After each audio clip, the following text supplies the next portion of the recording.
if you listen to the conversations that are going on in the stands, they're all the same. It's all criticism. It always was.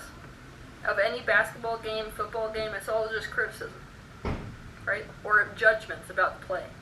So the question is, do you want to spend your life in the stands? Which really wasn't an option if you came here, you're playing.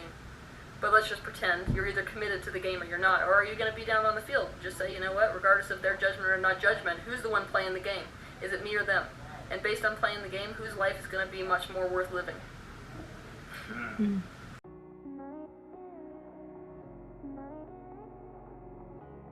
Hello everybody, thank you so much for joining me today. My name is Alexis for anybody who doesn't know. Welcome if you're new, or welcome back if you have been here before. I am the author of A Journey into Truth, Unveiling Life's Secrets for Truth Seekers. This book talks all about the last 6 years of my life, my spiritual journey, the explorations and adventures I've been on. It also talks about my life philosophies and kind of my secrets to a happy life. It'll be available for ordering and actually buying and purchasing on February 2nd, 2022. Woo! That'll be my anniversary. It's our anniversary. Here on Vibrate to Create, I talk about all things spiritual and metaphysical, talk about my own life philosophies and awarenesses I've come to because of my experiences. I also make reaction videos to things like spiritual teachers, spiritual teachings, inspirational, motivational, and sometimes funny videos. I cry a lot, and what else? Oh, and in the future, I'll be making entrepreneurial videos, letting you know how to self-publish your own book. So if you're interested in that kind of content, then you can click the subscribe button. You can hit the notification bell to be notified of when I post new videos. Do you feel, you've spoken about self-love, do you feel that really is the secret as well to moving closer to your authenticity? Is that right? Why you wrote the book? Well, let me put it this way. If you don't air your dirty laundry, then you're in rejection of some aspect of yourself. So it goes hand in hand. And so, yeah, I feel like authenticity is a huge part of self-love. But, because I feel with authenticity, it even goes so intricately into what we do every single day, our 9 to 5. And I feel a lot of people who are on their way to being authentic, we said it, you have to, have your own business, but as well, you have to really have freedom of speech. Mm-hmm. And that's why I get... Yes, so authenticity, it engulfs so many topics, and so many people have so many choices and opinions and ideas about it. And yes, authenticity to me means this goes back to like when I was in college. This goes back to like my parents taught me that college is always what leads to success, and that you have to go to college to become educated, because then when you're educated and you have a diploma, then an employer will want to give you this thing, and then you can have a retirement, and then when you have a retirement, then you can have a home, and blah blah blah blah, and all these things about how life is supposed to go. And when I was that young, I never thought like, oh, this is not authentic, I should not be doing this thing because I don't want to be doing this thing. But you learn to like give your power to these people who are older than you, or who think they know better than you because they've lived longer than you. And then you lose your authenticity, and the world just kind of brings you up in this place where you think, oh yeah, I follow. And then authenticity means if I don't want to be in college, if I don't want to be in college, I'm gonna drop out of college. If I want to be a writer, I'm going to be a writer, even if my parents think that's the worst decision you could ever make, or you're not going to make it, like 50 Cent. I want to be a rapper, and even if nobody wants to open the doors for me, or nobody wants to let me in, I'm going to open the door.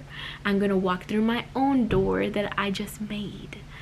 I'm going to be authentic, and I'm going to live authentically. I'm going to be a writer if I want to be a writer. I'm going to drop out of college, even if people tell me you're going to become a nobody because you decided not to finish college. That is not authenticity. Authenticity means I'm gonna do what I want to do, and even if it feels unnatural, if it feels uncomfortable because I'm paving my own pathway that nobody taught me was possible before, I'm still gonna take that leap of faith because I feel like this is what I'm supposed to do. This is my authentic expression of being who I feel like I should be in this world. I love that idea. Okay. Probably do as well for like companies for you to endorse a product or something, and Yes. sometimes you're like, should I do that? And you often find that if you do it, you're gonna go down a long and winding road, and it's just gonna lead into you becoming a kind of something totally different from what you started out to be. Yeah, that's what selling out is all about. That's exactly what selling out is all about, and I gotta tell you, it's tempting. It's real tempting when they've got all the money there too. To say, you know what, my freedom, that's the priority thing. Is that more important than my freedom of speech? Now, for some people, they might answer yes. I'm not in a place where I like to judge whether like it's always right for someone to refuse that. That basically, there's not a revolutionary on the planet Earth who has not been tested in their adherence to their own beliefs and their own priorities. So. Right, and do you have a fear of getting, so you're already massive, but even getting to the point where people can bring up dirty laundry without start talking and stuff? Oh, they're doing a lot of that right now. No, because I know it's inevitable.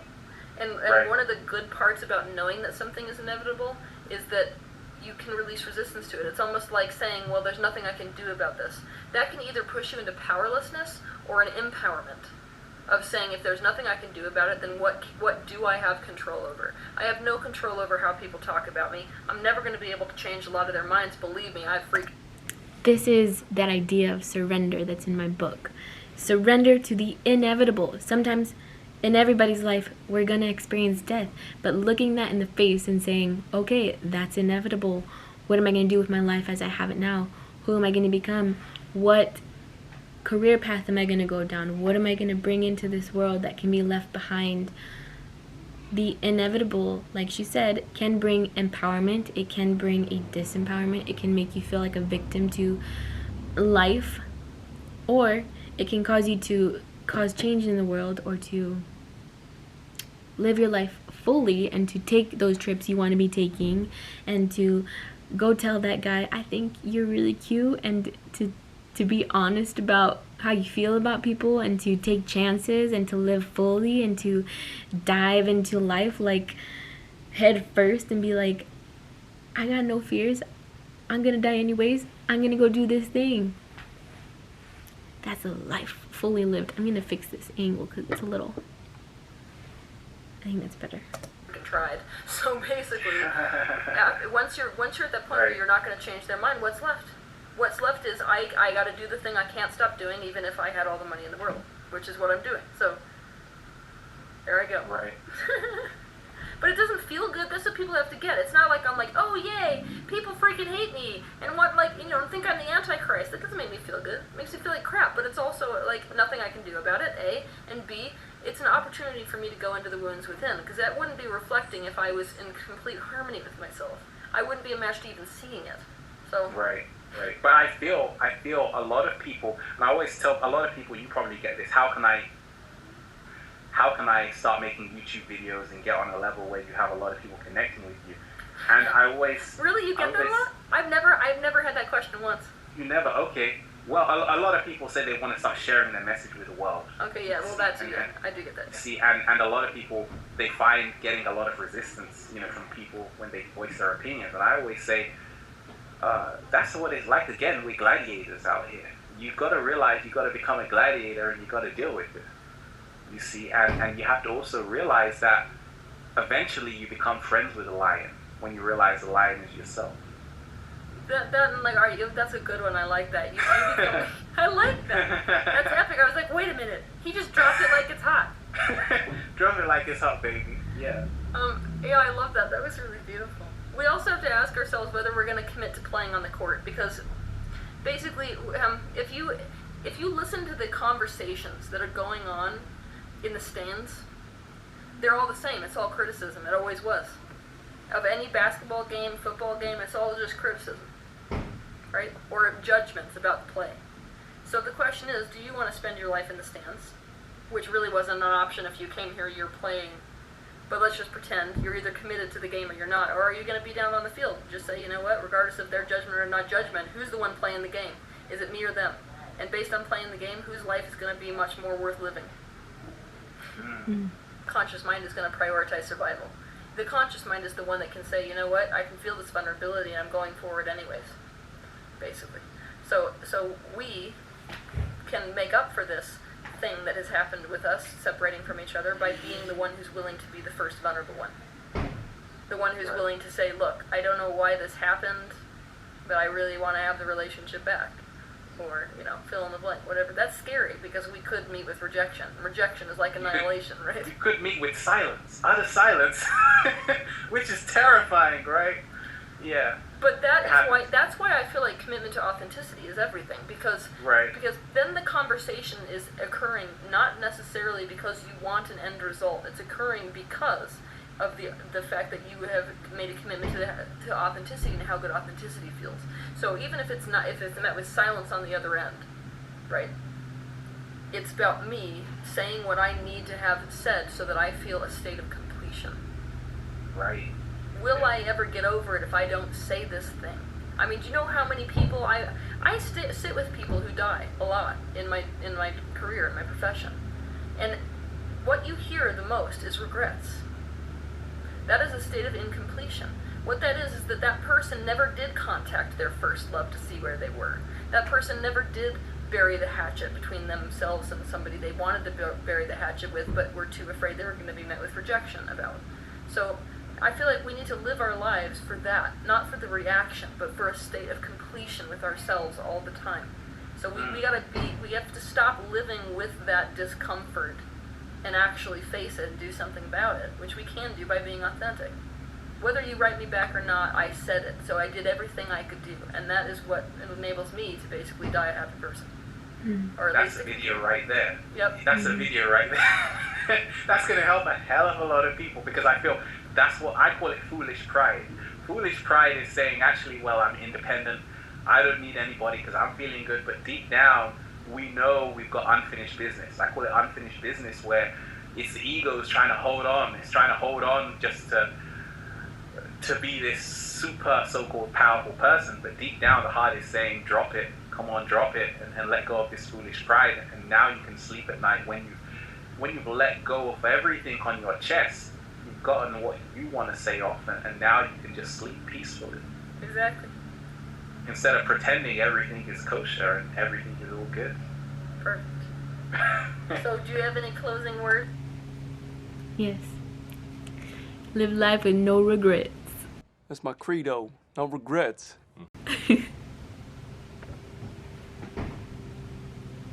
I think that is so powerful, and being willing to be the person who lets down the guard and lets down the feeling. My camera's about to die. Hopefully I can finish this before it dies. Being willing to take that leap of faith and know, okay, well, they may not respond in the way I want them to, but I'm gonna say it anyways. And I've done this before, and somebody actually didn't respond very well, but or didn't respond in the way I was hoping. But knowing that I still took that actual step to being open and being vulnerable and being like, here's all of the things I'm feeling, and here's how this hurts my feelings, and even if you don't handle it carefully, handle this vulnerability in the way that I'm needing you to right now, knowing that I still was open to putting that out there to somebody who couldn't handle it with care on their end, was still one of the most empowering moments of my life. And being like, okay, now I can see this is not about me. How they handle it is not about me, but me handling my end and me authentically telling you this is what's going on inside of me was one of the most beautiful moments of my life. And yeah, that was It was a beautiful moment, and I would definitely for our recommend. conversation Oh wait, today. oops. Yeah. I would recommend, if you have something you want to tell somebody, hey, I'm in love with you. Hey, I'm really sorry I said that. I should not have said that.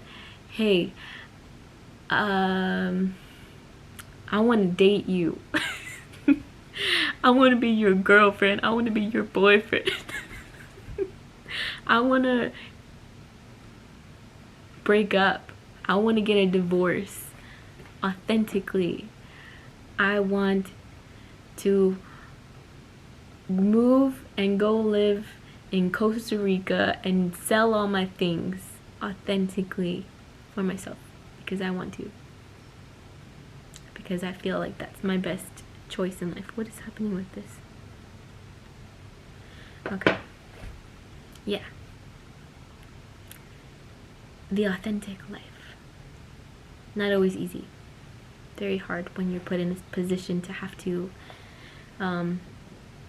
choose authenticity. Not easy. Because we were not taught to live like that.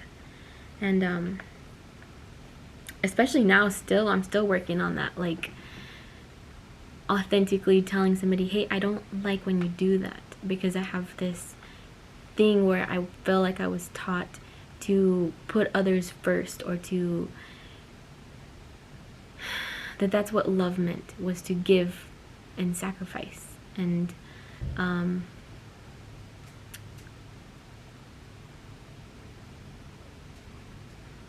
to like stand up for yourself when you've been taught all of your life, like, no, everything I want is what is right and you should give me this thing and blah blah blah blah blah. And then when you grow older and you have to start living life a little bit differently, and life is pushing you in a different direction, it's a little uncomfortable. That state of growth begins in that moment of uncomfortability of like, I don't know about this, should I do this, and then you do it and you're like, all right, I learned something. I said it, but it didn't go well, but you know what, I learned something, I grew, I did something different than I normally would have done. I handled and responded differently than I wanted. I felt comfortable to do. I stepped out of my comfort zone, and that's all that matters. And yeah, I would recommend to apologize if you feel like apologizing, or tell people how you feel, or yeah, live your life the way you want to, authentically. But if you would like to see this whole video, it's a quite a long video. I think it's about almost 2 hours long. So if you want to see the whole video, it'll be linked down below. All of my links to my email, website, things like that are also in the description. So if you have anything you would like for me to react to next, anything you would like for me to talk about, could be topics, could be a reaction video, you can leave those in the comments, or you can send me an email at my email at vibrate2create@gmail.com. You can find me on Instagram at Vibrate2Create, and at the end of this video there will be a place card showing you what my book looks like, when it'll be available. And I hope you guys enjoyed this video. I hope it inspired you to live your life a little bit differently, to change somebody's life. Thank you for joining me and for spending this moment of time with me, and I'll see you guys next time. Bye! No regrets.